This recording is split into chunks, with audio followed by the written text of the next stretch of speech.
uspelo zagotoviti nastop na tej sloviti dirki.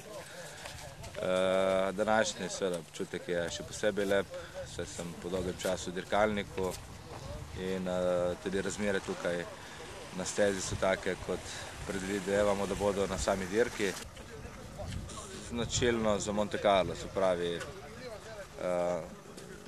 spremenljivi pogoji, predvsem ta led, sneg, drsenje in to je tisti značilnost in nadalje čar same dirke.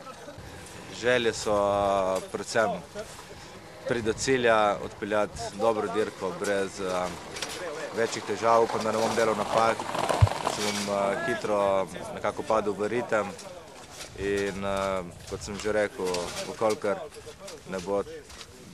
kolikor bo vse štimalo, si želim pač uvrstitev okrog 15. mesta.